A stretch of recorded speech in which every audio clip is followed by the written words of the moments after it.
In the freezing darkness of the North Sea, physics does not negotiate. There is a line between pressure and vacuum, between tissue and vapor. On November 5th, 1983, that line was erased in 0.04 seconds. This is not a story about an accident. This is an examination of what happens when 9 atmospheres of pressure meet 1 atmosphere with nothing in between. The question is not, could this have been prevented?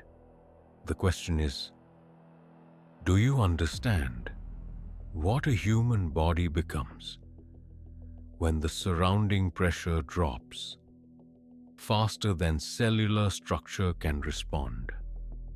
Saturation diving, the only way to work at depth for extended periods. The human body saturates with inert gas, nitrogen, helium. The tissues become equilibrated to the pressure of the working environment.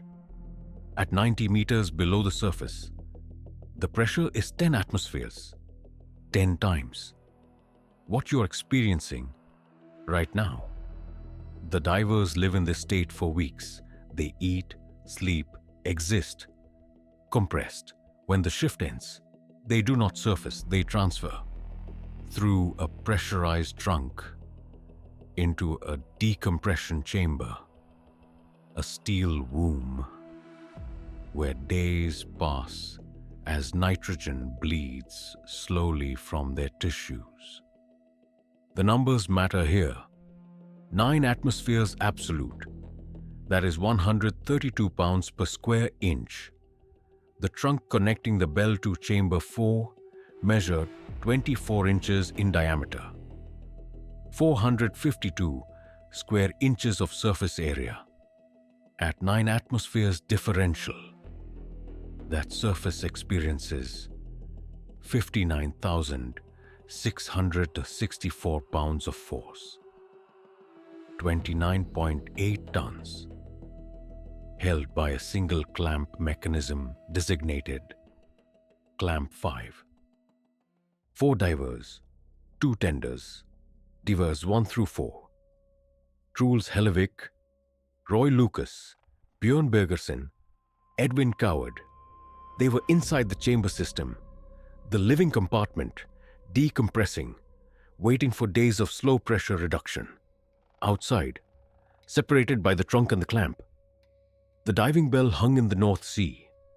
Empty, mission complete. Tenders William Crammond and Martin Saunders. Topside, operating the clamp mechanism. Responsible for the separation procedure. The protocol was absolute. Before opening Clamp 5, verify that the trunk is equalized to chamber pressure. The human element is where physics becomes theology.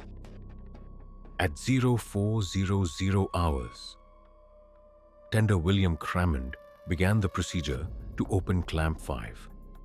The dive bell was still connected, still pressurized to 9 atmospheres. The chamber was at 9 atmospheres. The trunk between them should have been equalized.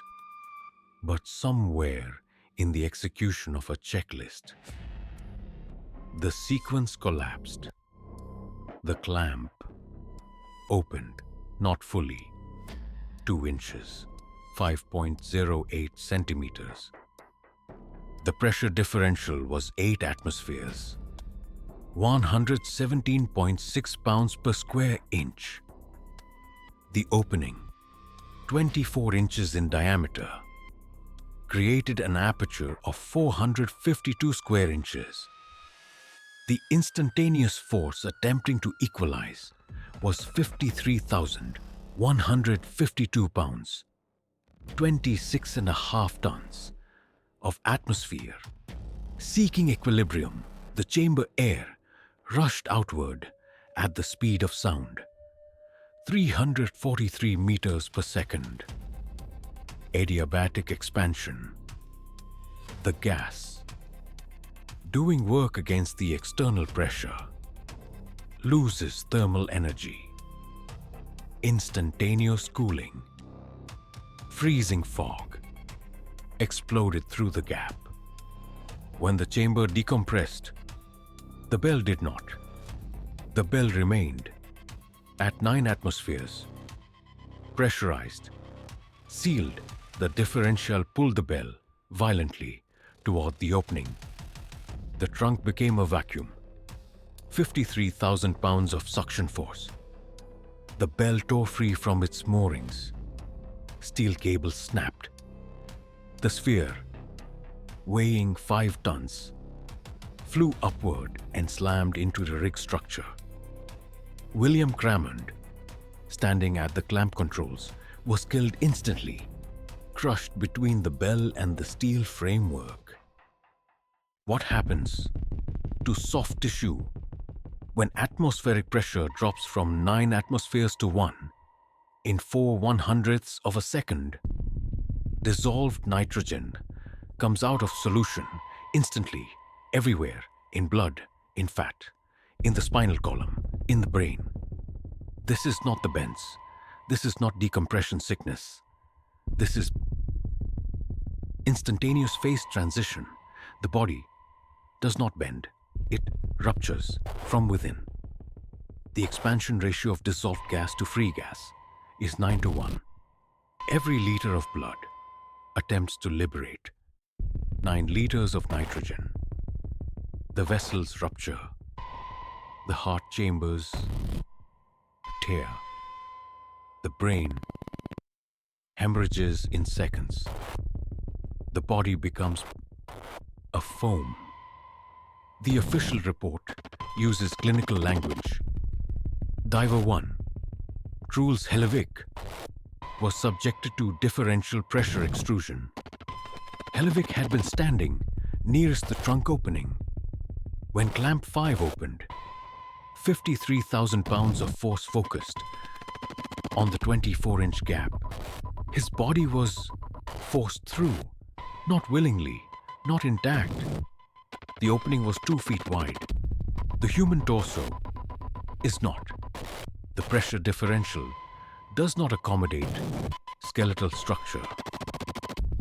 Fragments of Diver 1 were found 10 meters from the clamp. Distributed. Cause of death: explosive decompression with traumatic extrusion and dismemberment. After the incident, new protocols were implemented, fail-safes. But here is the question that should unsettle you. Somewhere in the North Sea tonight, another rig operates, another saturation system, another crew, living under pressure. The physics did not change. The pressure differential remains.